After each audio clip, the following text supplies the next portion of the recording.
Capítulo 1.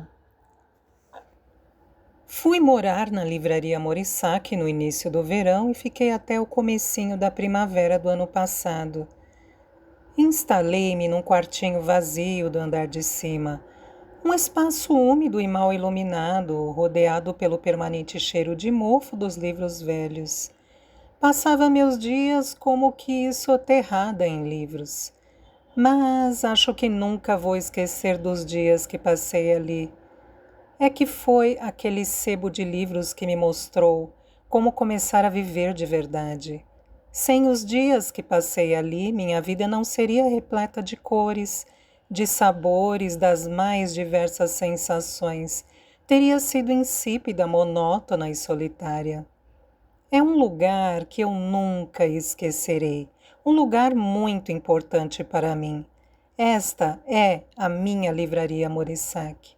As lembranças dos dias que passei ali ainda vivem intensas em minhas retinas quando fecho os olhos. Tudo começou como uma trovoada repentina.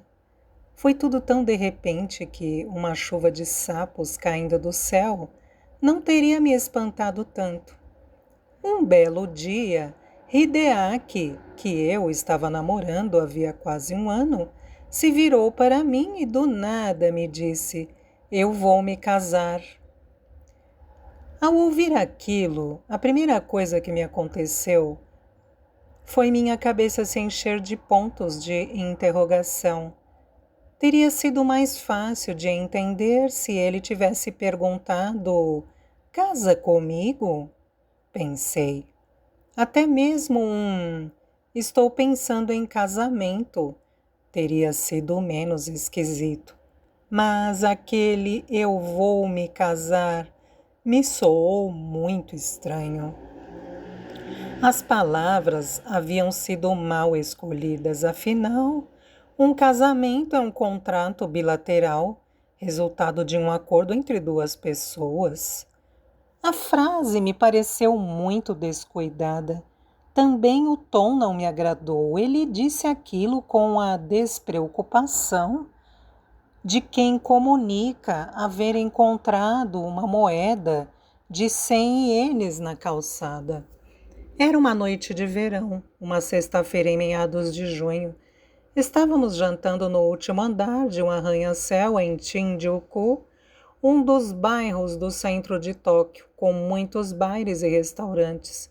Em um restaurante italiano de que a gente gostava e que tinha uma vista noturna muito bonita dos neons que iluminavam a cidade. Hideaki era meu senpai, veterano de 3 anos na empresa onde eu trabalhava. Eu me apaixonei por ele no primeiro dia no emprego. Só de estar na presença dele, sentia meu coração se tensionar como uma cama elástica. Naquela noite eu estava com um ótimo humor. Pedimos um vinho, pois fazia algum tempo que não saíamos juntos. Mas daí me acontece isso. Como é que é? Perguntei sem querer. Cheguei a pensar que tinha ouvido mal. Isso mesmo. Vou ter que me casar no ano que vem, confirmou ele como se fosse algo sem importância. Mas com quem? Com ela. Ela quem? Com a minha namorada. Inclinei a cabeça para o lado, perplexa. Que namorada? Com a maior cara de pau, ele disse o nome de uma garota que trabalhava em outro departamento da empresa. Ela fora contratada junto comigo, mas era muito mais graciosa do que eu. Era do tipo que só de olhar para ela já dá vontade de abraçar. Já eu sou muito alta e tenho uma aparência mediana. Não conseguia entender como Hideaki poderia ter se interessado por mim enquanto namorava uma garota muito mais bonita. Pedi mais informações. Ele disse que já estava namorando com ela havia mais de 2 anos e meio, ou seja, há mais tempo do que comigo. Eu nunca desconfiei de nada. Na verdade, nunca tinha sequer me ocorrido a possibilidade de que algo semelhante pudesse acontecer. Nós estávamos namorando em segredo, mas eu tinha pensado que isso era apenas para não criar constrangimento entre os colegas da empresa.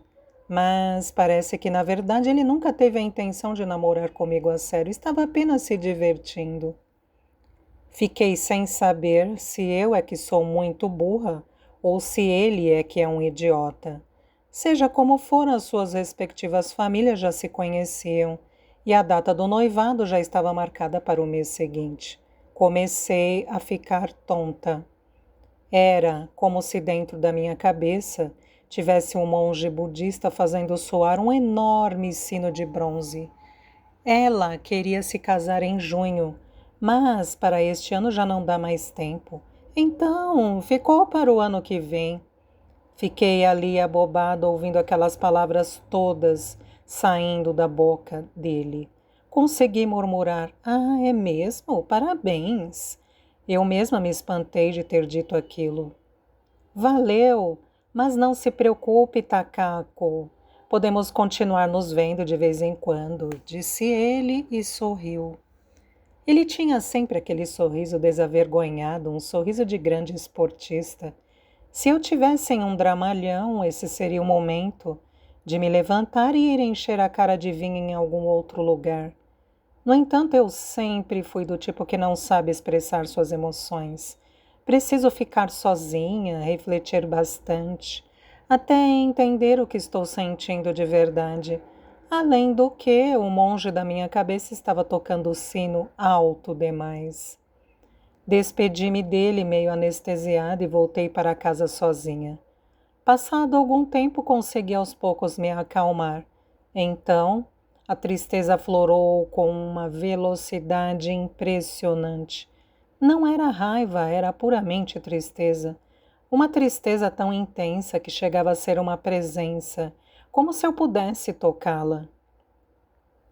Comecei a chorar descontroladamente, e quanto mais chorava, menos sinal havia de que fosse um dia parar. Fiquei ali em colapso no meio do quarto, sem nem ligar a luz. Pensei que se minhas lágrimas fossem petróleo, eu estaria rica. Em seguida me dei conta de que isso era uma coisa muito estúpida para se pensar, e a constatação de minha estupidez me deu ainda mais vontade de chorar. Alguém me ajude, por favor, pensei fervorosamente, mas não conseguia dizer nada, apenas chorar. O que se seguiu foi um verdadeiro desfile de acontecimentos horríveis. Para começar, como eu e Hideaki trabalhávamos no mesmo lugar, fui obrigada a continuar olhando para a cara dele todos os dias, por mais que eu detestasse a situação. Ele continuou me tratando do mesmo jeito de sempre, e isso para mim era ainda mais difícil de suportar. E volta e meia eu ainda cruzava com a noiva dele no caminho do refeitório, ou quando ia na cozinha da empresa esquentar água. Não sei se ela sabia do meu envolvimento com Hideaki, mas sempre me cumprimentava com um sorriso radiante. Então meu estômago começou a rejeitar a comida e não consegui mais dormir à noite. Perdi peso. Disfarçava o tom cadavérico do meu rosto com a maquiagem. Às vezes, enquanto estava trabalhando, precisava ir ao banheiro para chorar escondida, sufocando a voz. Isso continuou por 2 semanas, até que eu achei que não podia mais suportar a situação. Apresentei um pedido de demissão ao meu superior.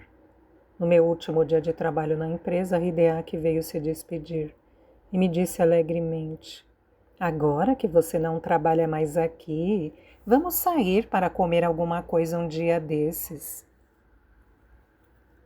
A sensação de perder de uma vez só o namorado e emprego era como a de ter sido lançada no vazio do espaço sideral. Eu sou de Kyushu, fiz a faculdade lá. Só vim para Tóquio depois de me formar.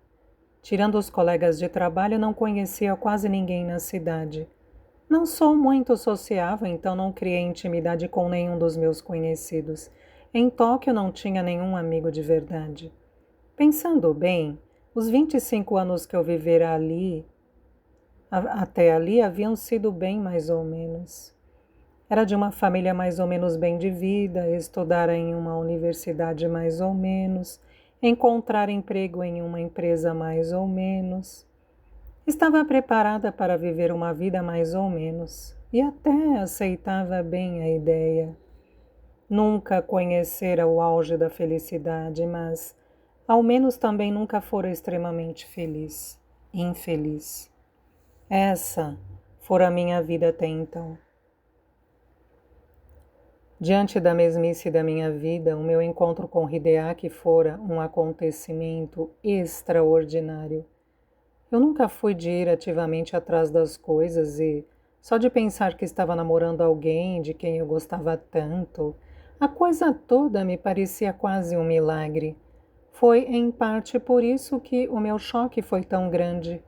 E também por este motivo eu não tinha ideia de como lidar com aquilo. No final, decidi lidar com a situação dormindo. Tinha um sono espantoso o tempo todo.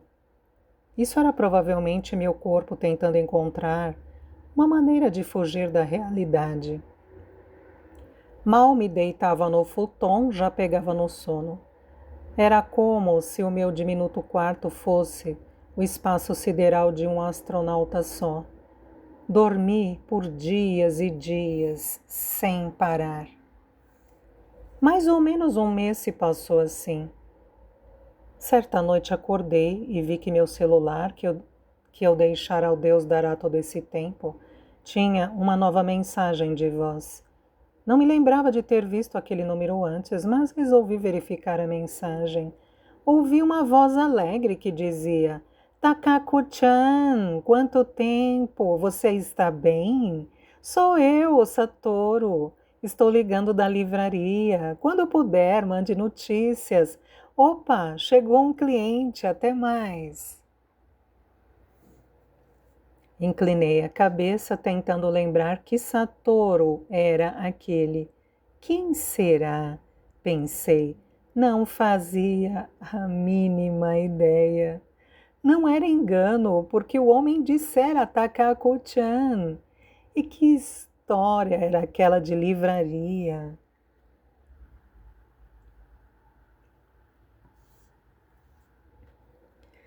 Livraria. Fiquei um bom tempo repetindo a palavra na cabeça, até que finalmente tive um estalo. Ah, esse Satoru é o meu tio Satoru. Lembrei que minha mãe me dissera um bom tempo antes que ele herdara do meu bisavô uma livraria no bairro de Jimbocho. Na última vez que o vira, depois de pequena, eu ainda estava no ensino médio e desde então, por algum motivo, passara quase 10 anos sem ouvir falar dele. Mas a voz era a mesma de que eu me lembrava. Na mesma hora tive um mau pressentimento. Só podia ser coisa da minha mãe. Ela era a única pessoa do mundo que sabia que eu estava sem namorado e sem emprego. Ela devia ter pedido ao meu tio para me ligar. Bom, se fosse esse o caso, não era nada de urgente. Pensando bem, lembrei que eu não ia muito com a cara desse tio Satoru. Era do tipo solto na vida, que não se preocupa com nada, como se não estivesse nem aí para o que os outros vão pensar. Estava sempre com um sorriso bobo no rosto, era meio esquisito. Quando eu era pequena, adorava esse tio. Quando minha mãe ia visitar a família em Tóquio, me lembro de ir brincar com ele no seu quarto, mas com a adolescência eu passei a não gostar mais de gente como ele, encrenqueira. Desde então, sem que ninguém percebesse, passei a evitar situações em que precisasse falar com ele. Ainda por cima, nesta mesma época, sem nem arrumar um emprego de verdade, ele resolvera de uma hora para outra se casar, para grande alvoroço em toda a família. É por isso que mesmo depois de vir morar em Tóquio, eu não quis ter nada a ver com ele e nunca nem me passara pela cabeça ir visitá-lo. No dia seguinte, resolvi a contragosto ligar para ele. Sabia que, se não ligasse, minha mãe ia ficar furiosa. Já podia até ver a cara dela enfurecida. Quando eu estava no início do fundamental, ele já tinha 20 e muitos. Por isso calculei que a essa altura meu tio devia ter passado dos 40. O telefone tocou uma vez só antes que alguém atendesse. Livraria Morissac, em que posso ajudar? Sou eu, tio, a Takako. Ah! Ouvi meu tio gritar do outro lado. Afastei o telefone do ouvido. A energia do meu tio parecia a mesma de tantos anos antes. Takako-chan, quanto tempo? Como vai? Vou bem, quer dizer, vou indo. Eu soube que você veio morar em Tóquio. Puxa vida, né, Takako-chan? Você nem para vir me visitar, né? Pois é, tio, estou sempre muito ocupada com o trabalho, desculpe, disse eu constrangida. Mas você não pediu demissão? Diante da pergunta curta e grossa, fiquei sem o que dizer. Se tem uma coisa que meu tio não tem, é sutileza. Ele continuou falando sozinho, balbuciando generalidades. Takako-chan, quanto tempo, que saudades. Até que ele mesmo se interrompeu e disse de supetão: Pois então eu estava pensando, se você vai ficar um tempo sem trabalhar, não quer vir morar aqui? Como é que é? A proposta veio tão sem aviso que eu fiquei um tempo sem ação. Mas ele continuou sem trégua. Assim você economiza com o aluguel, a luz, o gás. Não é uma mão na roda? Aqui você tem tudo grátis. Claro que eu não vou recusar se você quiser me ajudar um pouco com a loja. Ele explicou que cuidava sozinho da livraria, que andava mal das costas e a toda hora tinha que ir ao hospital e que precisava de alguém que de manhã abrisse a loja no lugar dele. Ele não morava perto. Tinha uma casa em Kunitachi, que ficava a mais de 1 hora de trem de Jimbocho. Então, fora o horário de funcionamento da livraria, não haveria ninguém no prédio e eu teria total privacidade. No andar de cima ainda havia um banheiro e um ofurô da época em que ele morava lá, tudo em perfeito estado de funcionamento. Comecei a pensar, é verdade que eu não podia continuar daquele jeito para sempre, mas um pouco o dinheiro ia acabar. Ainda assim eu não queria que os outros interferissem na minha vida. Ai, tio, eu vou só incomodar, argumentei sem convicção. Mas meu tio não queria saber de história. Mas que incomodar que nada, você seria muito bem-vinda. Quase perguntei se a tia Momoko estava de acordo com a proposta, mas por sorte me lembrei a tempo que ela o deixara havia muitos anos. Esse episódio também fora motivo de alvoroço entre os parentes escandalizados. Lembro de minha mãe dizer na época que o choque da separação fora muito duro para ele e que ela temia que ele acabasse adoecendo. Fiquei com pena dele ao saber que a mulher o deixara. A coisa me parecia tanto mais estranha porque ele e a tia Momoko sempre tinham tido uma relação muito bonita. Ela era um amor de pessoa e nada disso combinava com um final em que ela fugia de casa e abandonava meu tio. Enquanto meu pensamento saía por esta tangente, eu tentava gaguejar alguma resposta, mas meu tio já havia avançado na conversa. Então está decidido, concluiu ele sem maiores discussões. Ainda tentei rebater, mas o que eu faço com as minhas coisas? Mas meu tio tinha solução para tudo. A casa dele em Kunitachi tinha um espaço vago onde eu poderia armazenar as minhas caixas. Confie em mim, vai dar tudo certo. Confie em mim, até parece. Acho muito fácil uma pessoa que eu não vejo há 10 anos vir com essa conversa de confie em mim. Mas ele nem esperou eu responder. Então eu também tenho preparativos a fazer. Chegou um cliente. Tchau, até mais. Ele desligou e eu fiquei ainda um tempo atônita, ouvindo só o tom da linha desocupada.